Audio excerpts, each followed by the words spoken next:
Yan Amen. po. So, yung naibigay po sa akin ni Ate Finet. So, next week po pala, bago po mag-start, next week po nun may sinend po din sa akin si Pastor Rory. So, sa Monday po ako na po nun, no? Tama po ba? Yung pang July po yata yun, Apa, Pastor. apa. Tapos Tama sa po, Monday po yun. nun ako din po, no? Para ma-ready ko na rin po. Yes. I think, opo. Yan, So, naka-thumbs up si Pastor Rory. thank you po, Thank you, Pastor. Pastor. So, yung napunta po sa akin, it's about the, yung atin pong pinaka, ano ngayon is the, There We Saw the Giants. So, ito pong reflection natin is found on the Old Testament, which is yung chapter na po to ng chapter 13. Ito po yung kung saan na may mga 12 scouts na 12 scouts or sinend para explore yung Kanaan. And then after dun sa chapter na po yun, nandoon yung the scouting report. So pero pinaka-team po natin for today is faith that overcome every giant. So kung familiar po kayo sa isang movie na Facing the Giants, kung napanood nyo Mhm. na po yun, no? Mhm. Doon sa Yes. story na po yun, merong isang grupo, ah, either yung sports na po yun is soccer or baseball, basta ganun po yung ano niya. So yung grupo na po yun ay kinatatakutan or kasi dahil magagaling sila, no? So meron ding isang group na sila yung makaka-compete nung grupong na yon, and they were called as giants. So somehow in our lives po, meron po tayong ganun na mga giants, no? May mga hinaharap tayong mga ah, feeling natin na hindi natin ma-overcome, no? So our key scripture for today para po sa ating ano uh, pagbubulay-bulayin ngayon, it's about po yung it's about Numbers chapter 13 verse 33. At babasahin ko po yung ano niya. We even saw the giants, there are the descendants of Anak. And then, makikita po natin dito po sa ating scripture wherein Joshua and Caleb trusted God instead of fear. So, in this chapter po, meron po tayong lesson. So, I have 4 points which is the lesson on the third, on the third slide. The first one is the giants represent challenges. So, ano po ba yung mga challenges na meron po doon, no? Uh, doon sa Numbers na chapter 30 na po to. Meron po kasi doon na nakasulat doon sa chapter 18 nung ini-instruct sila ni Moses through God kung paano nila titignan. Ang sabi po kasi doon sa verse 18, hindi ko na po sinulat dyan. Ang sabi doon, see what the land is like and find out whether the people living there. Tapos yung sa 19 po, see what the land they live in, is it good or bad? Find out whether the people there are strong or weak or few or many. Sometimes the giants represents our difficulties and they stalk us everywhere. Uh, Kumbaga ito po yung mga nararanasan natin personally.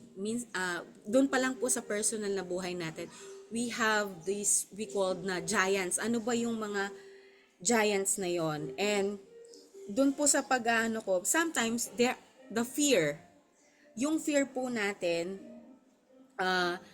minsan, ang nangyayari is nagpo-focus siya doon sa mga problems natin, which is, on our own side, bilang isang tao, nakikita natin na parang, ay, hindi ko yata ito malalagpasan. Just like po yung na-mention ko po kaninang movie, sa tingin ng isang grupo, hindi nila matatalo yung grupo na Giants kasi they are well known na magaling, malakas yung team nila. But then dito po yung fear natin, yun po yung nagko-cause sa atin na magkaroon lang ng self-reliant. Kasi minsan, dahil may fear tayo, tinitignan na lang natin yung makakaya ng ating sariling kakayanan. No? Sa Bible po, meron din po dito nga po sa Numbers, na yung mga Israelites, na-terrified sila nung nakita nila yung mga giants sa Kanaan. So yung nangyari, yung pwedeng maging dito, sometimes fear can make us forget how powerful God it is, 'di ba? Nakakalimutan natin kasi nakikita natin yung nagbabase lang tayo dun sa nakikita ng ating mata. So, yung po, faith focuses on God, no? Which is yung faith kasi natin kapag finocus natin siya sa Panginoon, um, madami man po tayong nararanasan, no? May mga unexpected blessings. Just like po yung sa akin, no? Dati, yun nga, nagre-rely ako na, Lord, gusto ko to, ganyan, ganyan. Pero, nung hindi na po ako nag-i-expect, pero yun yung desire ng heart ko. But by faith, no? By faith, sabi ko nga, bahala na si God kung ano yung mangyayari kasi siya naman yung may author ng buhay natin. And the Lord is good kasi po yung nga last week of April I found out po na may blessing ako from the Lord na sabi ko nga yung dalawang heartache nung nagka-miscarriage po ako, parang yun nga po, parang nagkaroon ako ng ang lungkot ako, pero yun nga po, no, dahil binigay mo lahat sa Panginoon kung ano yung mga concern mo, yung blessing, unexpected siya. And yun nga po, no, today, this week, magpo 5 months na po siya, no.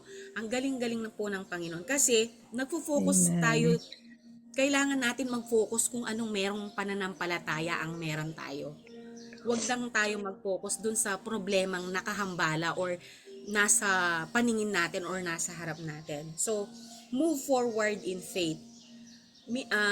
May mga bagay sa buhay natin na yung mga higante sa paningin natin, kailangan nating paring hindi tumigil sa isang lugar kung hindi tayo ay magpatuloy. Nakita natin yung mga sa Old Testament, yung journey ng mga Israelites, di po ba? Hindi lang sila nagtumigil sa isang lugar, di po ba? Sila ay nagpatuloy sa kanilang lakbayin. Marami po din silang naging mga naranasan, no? Pero hindi sila tumigil doon at nakapunta sila kung ano yung kanilang patutunguhan. So, yun nga po, no? Giants represent challenges, fear focuses on problems, and faith focuses on God, and move forward in faith. So, eto naman po yung kay Paul sa sa 2 Corinthians chapter 4 verse 8-10. 'Di ba may kanta po, I am blessed beyond the curse for his promise will endure, for the Lord gonna be my strength, yung very popular po na And that is based dito po kay Paul. Nasabi nga po, yung pinaka key verse niya is, hard pressed but not crushed.